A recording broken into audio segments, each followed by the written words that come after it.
istoria provinciei Sfintei Treimi din Ucraina,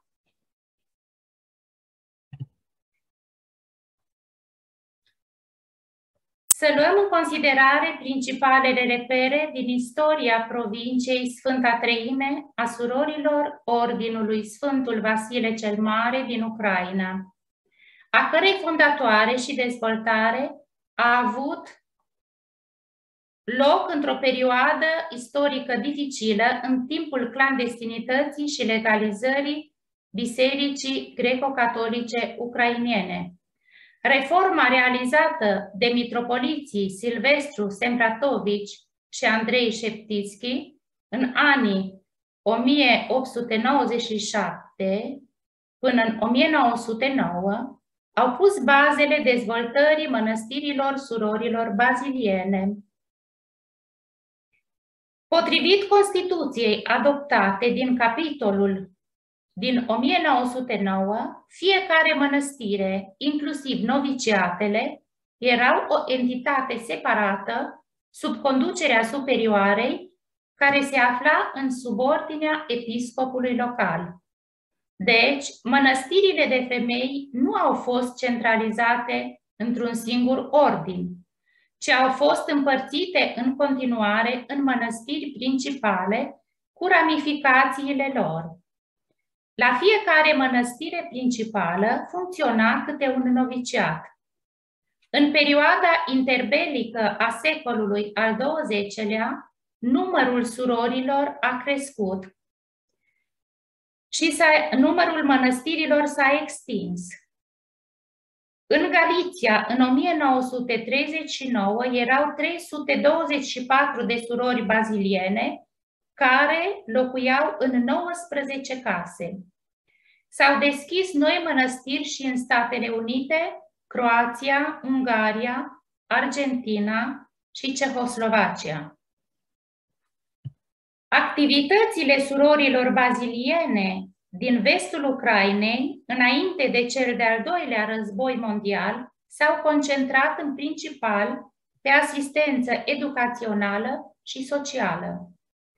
Pe lângă viața de rugăciune, au condus gimnazii, seminarii de profesori, școli de artă populară, școli speciale și profesionale, internate pentru fete, precum și orfelinate și grădinițe.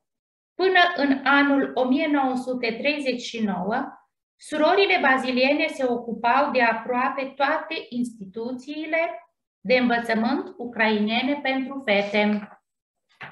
Munca lor a adus o contribuție semnificativă la dezvoltarea bisericii și a societății. Cu toate acestea, dezvoltarea cu succes a mănăstirilor surorilor baziliene a fost întreruptă de cel de-al doilea război mondial. După ocuparea Ucrainei de vest de către Uniunea Sovietică, în anii 1940, slujirea activă a călugărițelor baziliene și activitățile lor educaționale au încetat, iar călugărițelor li s-a interzis să poarte hainele monahale. Mănăstirile au fost lichidate, iar multe călugărițe au fost arestate și trimise în lagărele de concentrare din Siberia, printre care surorile Daria Svirska, Ștefania Mlinarska, Iosifa Iosopenko, Vira Slobodian, Magdalena Datschiv, Ana Berezovska, Eupraschisia Stefanishina, Maria Iznicea, Xenia Kamel-Petrovske, Veneta și multe altele. În exil, ele nu au renunțat la munca spirituală pentru a salva sufletele omenești, ci s-au rugat, au avut grijă de cei nevoiași și au ajutat prizonierii. În mănăstirea din Pidmihailivski, din regiunea Stanislavov, a fost una din primele persecutate. Aici au fost arestate 24 de surori, împreună cu maica superioară Monica Polianska. Monica a fost trimisă ulterior într-un lagăr de muncă din Mordovia, unde în decembrie 1951 și-a încheiat viața ca martiră pentru credință. Au început ani de persecuție. Surorile au fost adesea chemate la KGB și le-au cerut să coopereze. Literatura spirituală și obiectele bisericești au fost confiscate în timpul perchezițiilor regulate. Astfel, KGB-ul a avut grijă de baziliene până în anul 1989. Cu toate acestea, prin închiderea mănăstirilor, autoritățile nu au reușit să distrugă comunitatea monahală. Surorile nu și-au pierdut legătura una cu cealaltă și au intrat în catacombe într-o formă organizată. Ele au dus viață de rugăciune ascunsă, au ajutat preoții din catacombe în munca pastorală, au catehizat copiii și au îngrijit credincioșii în toate pivnițele și catacombele. Multe asistente au lucrat în întreprinderi de stat și în instituții medicale, unele au tradus literatură religioasă, iar altele au făcut prosfore. În clandestinitatea Bisericii Greco-Catolice ucrainene au fost centralizate mănăstirile surorilor baziliene. În anul 1951, Scaunul Apostolic al Romei a decretat unirea tuturor mănăstirilor într-un singur ordin de drept papal, format din provincii separate, sub administrația generală de la Roma, condusă de Superioara Generală. S-au format 4 provincii, 2 americane, galițiene și rutene, argentiniene și europene. Sfântul Arhanghel Mihail, cu centrul temporar în Osijek, Iugoslavia. Provincia europeană includea surori care au supraviețuit persecuției din anii 1940. Centralizarea în catacombe în Ucraina a fost lentă și dificilă. Nu a fost posibil să se convoce un capitol provincial pentru a alege o superioară provincială. Comunicarea cu administrația generală din Roma a avut loc prin intermediari în secret. Între anii 1950 și 1960, unii preoți și surori s-au întors din exil. Viața monahală din catacombe s-a intensificat și au venit în comunități noi vocații călugărești. Datorită muncii asidue a preoților greco-catolici, au intrat aproximativ 60 de candidate, iar pe toată perioada clandestină, comunitatea surorilor baziliene din Ucraina a crescut la 200 de membre. Prima superioară provincială din clandestinitate a fost Maica Iosifa Isopenko, care s-a întors în 12 noiembrie 1955 din lagărele de concentrare din Siberia la Stanislavov.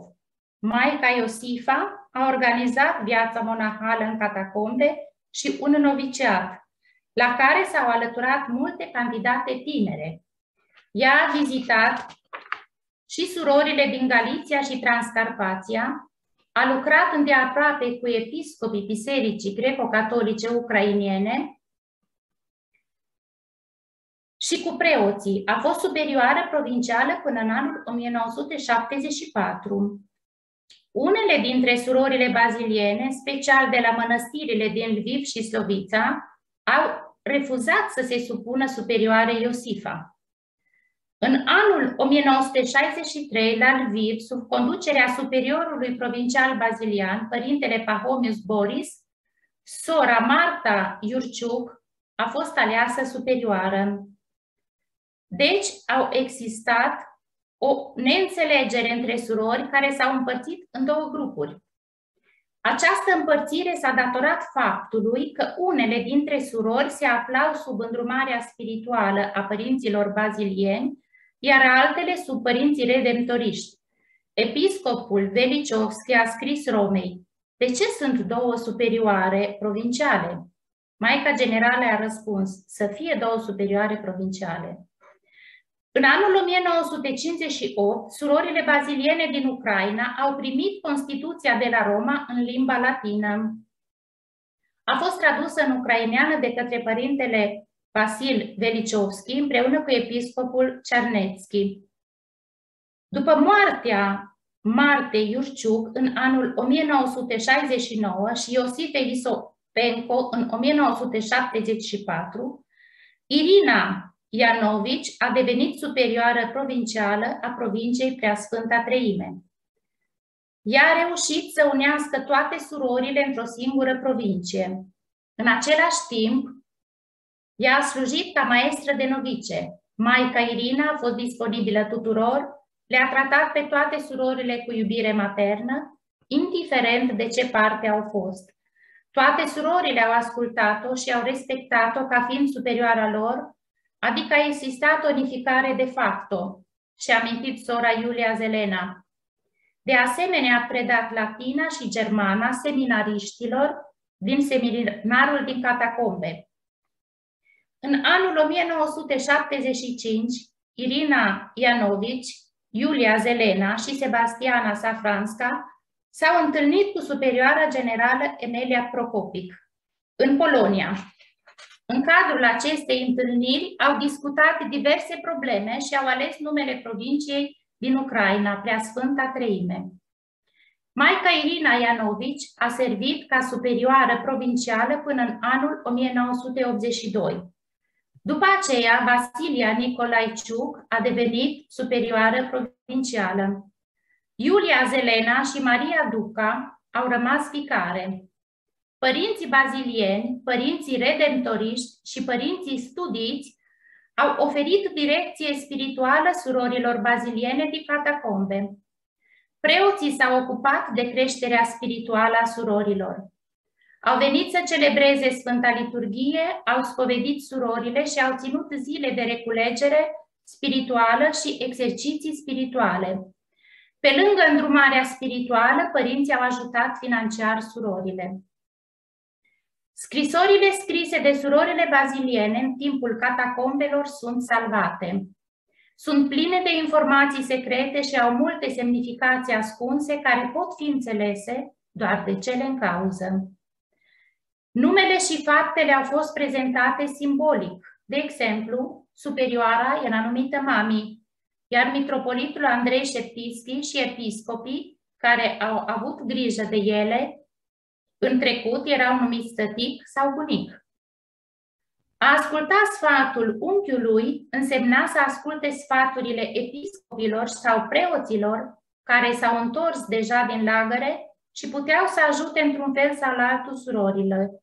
Mătușa Zina sau bunica era numele maicii Zenovia Bezușco, superioara generală a surorilor baziliene. Surorile baziliene au contribuit la lupta pentru legalizarea bisericii ucrainene greco-catolice la sfârșitul anilor 1980. În anul 1989, la Moscova, în Arbat, a început greva foamei a clerului a laicilor, cerând legalizarea bisericii greco-catolice ucrainene. La această acțiune au participat surorile noastre, Ștefania Mandric, Terenia Gudnic și Irina Pahulici, împreună cu episcopii. În anii 1990, legalizarea bisericii greco-catolice ucrainene a marcat o nouă etapă în dezvoltarea surorilor baziliene din provincia Preasfânta Treime. Surorile, 220 la acea vreme, au dat viață 9 mănăstirilor din Lviv, Ivano-Frankivsk, Ternopil și Zacarpatia. De atunci, surorile baziliene din Ucraina și-au început slujirea în structura provinciei Preasfânta Treime, iar mănăstirea din Lviv, de pe strada Sfinților Chiril și Metodie, din iulie 1993, a devenit casa mamă provincială. Acesta a fost un timp de dezvoltare activă a comunității monahale, de formare și de creștere a tinerei generații monahale. Un mare sprijin și ajutor pentru ele au fost surorile din administrația generală și surorile din ordin din întreaga lume. Este de remarcat faptul că la începutul anilor 1990, din cauza reorganizării administrației în provincia Preasfânta Treime, surorile baziliene au trecut printr-o fază dificilă de renaștere și formare. Maica Alexandra Horoșco, care a fost superioară provincială, din anul 1988 s-a îmbolnăvit grav. În 25 mai 1990, la capitolul din Lviv, a fost ales un nou Consiliu Provincial. Superioara provincială a fost Maica Lyubov Ilnițca și consilierele sora Vasilia Nicolaiciuc, sora Terenia Gutnic, sora Teofila Rutca și sora Serafima Salo. Cu toate acestea, superioara provincială Lyubov Ilnițca nu a putut să organizeze activitatea administrației provinciale și să asigure unitatea comunității și a refuzat să coopereze cu membrele administrației generale. Procedând astfel, ea a împărțit surorile din provincie și nu a ascultat în mod repetat de superioara generală și administrația generală. Drept urmare, la 26 decembrie 1991, în Biserica Sfântul Onufrie din Lviv, superioara generală Maica Dia Stasiuc a anunțat surorile că administrația provincială a fost dizolvată. Printr-o scrisoare din 8 martie 1992, ea le-a explicat surorilor această decizie. Ținând cont de incapacitatea administrației de a conduce surorile și de a le conduce la unitate și din cauza lipsei de cooperare cu membrele administrației generale. Prin urmare, administrația provincială a fost desființată. În concordanță cu această decizie, următoarele surori au fost destituite din funcție. Sora Lyubov Ilnițca, în calitatea de superioară provincială, și cele 4 consiliere. Administrația generală a preluat conducerea surorilor baziliene din Ucraina. Surorile din Ucraina sunt direct sub autoritatea superioarei generale sau a delegate desemnate de ea, a spus superioara generală în discursul ei către surori. Superioara generală a numit o consilieră specială pentru surorile baziliene din Ucraina, pe sora Nadia Barusevici. Sora Lyubov Ilnițca nu a acceptat această decizie a administrației generale și nu a recunoscut destituirea ei din funcția de superioară. Mai târziu, ea a păstrat lângă ea un grup de surori nou venite și candidate. Fără permisiunea administrației generale, ea a organizat îmbrăcăminte pentru candidate. În același timp, la 5 aprilie 1993, Maica Lyubov a înregistrat o provincie nouă, numită Preasfânta Inima lui Hristos din Kiev, și a semnat ca superioară provincială. Nici sora Nadia Barusevici, nici nunțiu papal Antonio Franco, nici înalt preasfințitul Miroslav Ivan Lubacevski nu știau despre aceasta. Pentru a rezolva definitiv conflictul, la 26 aprilie 1993, Sfântul Părinte Papa a numit-o pe Emilia Procopic delegată specială și a încredințat responsabilitatea pentru toate surorile baziliene din Ucraina, pentru conducerea provinciei Preasfânta Treime din Ucraina, în conformitate cu Constituțiile Ordinului. În perioada 30 mai-3 iunie 1994, în Casa Mamă din Lviv a avut loc primul capitol provincial al provinciei Preasfânta Treime, în care s-au discutat următoarele probleme: formarea noilor membre ale comunității, restaurarea mănăstirilor și munca pastorală în Biserica Ucraineană Greco-Catolică. Au fost adoptate și directoratul provincial și ulterior înaintat spre aprobare administrației generale. Pentru a ajuta pe Maica Emilia Procopic au fost alese 4 consiliere: sora Modesta Senic, sora Sofia Horodițca, sora Constanța Seniuc și sora Serafima Salo. În 26 octombrie 1995 a avut loc un alt capitol provincial, la care a fost aleasă administrația provincială.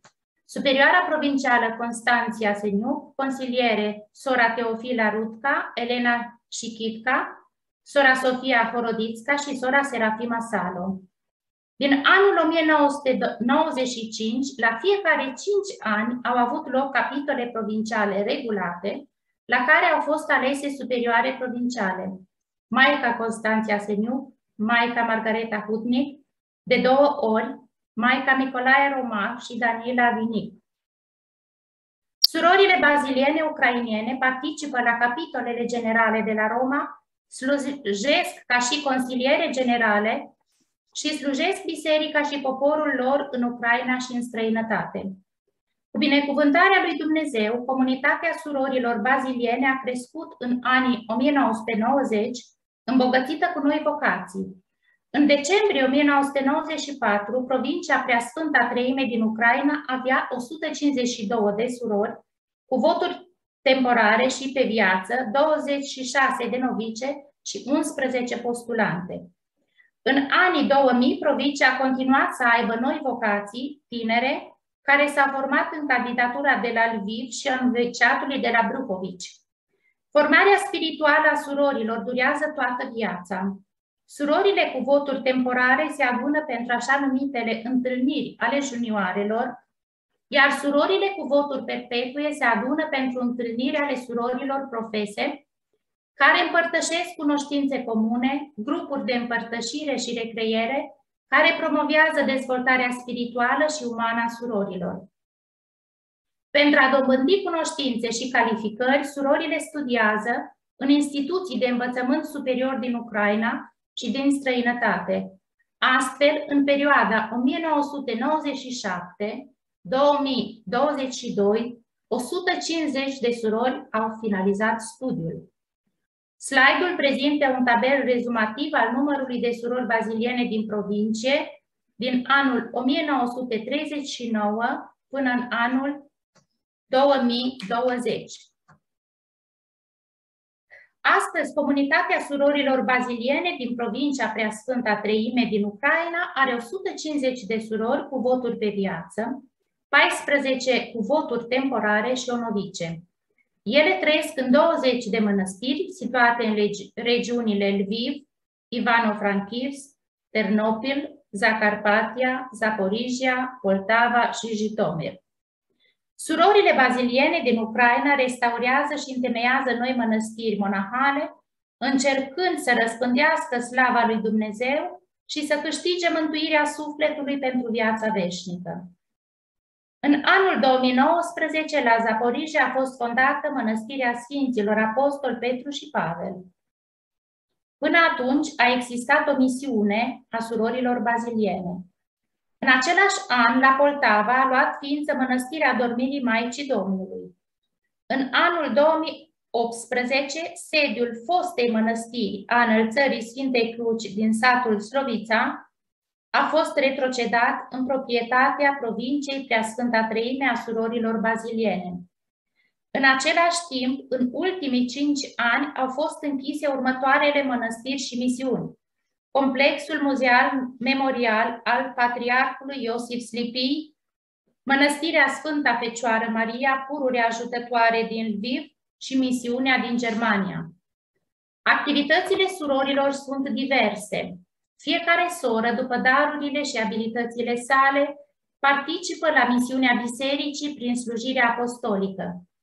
În Ucraina, surorile conduc o școală secundară privată a claselor 1-3 la Ivano-Frankivsk, școala catolică a Sfântului Vasile cel Mare, grădinițe în Iavoriv și Perecin, Transcarpația, orfelinate în Verchi Sinovidni, lângă școle, și case de reculegere în Iavoriv și Berehi, din regiunea Lviv, școala de cateheză duminicală parohială din Bruhovici.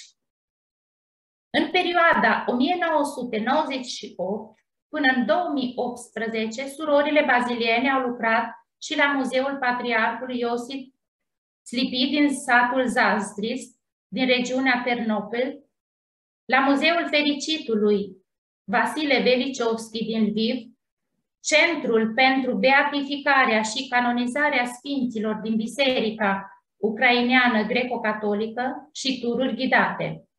În plus, surorile catehizează în școli și parohii, predau în școli și universități Lucrează în comisiile patriarhale ale Bisericii Greco-Catolice, în arhivele Bisericii Greco-Catolice din Roma, biblioteci, instituții sociale, au grijă de bolnavi din spitale și copii din orfelinate, oferă sprijin spiritual comunității Larșar și mame în rugăciune, organizează societăți de tineret, cercetașii catolici din Europa, soții de altar, reuniuni mariane. Sunt de asemenea angajate în pictarea icoanelor, cusut, foc prescură, fac ceai, prepară mir pentru Biserica Greco-Catolică Ucraineană, lucrează în sacristie la biserici, oferă consiliere psihologică în Comisia Monahală a Bisericii Greco-Catolice din Ucraina și altele. Surorile provinciei ucrainene desfășoară de asemenea muncă apostolică în afara Ucrainei, în Statele Unite, în Filadelfia, Grecia, la Atena, Italia, Roma și Polonia, Gorlice. În anii precedenți a lucrat și misiuni în Germania, la Krefeld, din 1994 până în 2020 și în Canada, din 1998 până în 2004. În anul 2003 a început procesul de beatificare a Maicii Monica Polianska, martiră pentru credință, și Vasilia Hlibovitska, mărturisitoare de credință. Pentru a-și răspândi cultul printre credincioșii Bisericii Greco-Catolice ucrainene, cu binecuvântarea Maicii Nicolaia Romac, au fost publicate cărți și documente despre viața și activitatea lor ascetică între anii 2013 și 2015. Surorile provinciei Preasfânta Treime îl cunosc pe Dumnezeu și se străduiesc să se apropie de El în rugăciunea zilnică, în dumnezeiasca liturghie, pravila bisericii, rugăciunea personală, meditația din Scriptură și citirea scrierilor Sfinților Părinți. Combinând rugăciunea cu o varietate de slujiri, ele ating cel mai înalt cel al vieții, iubirea de Dumnezeu, care se manifestă în iubirea față de aproapele.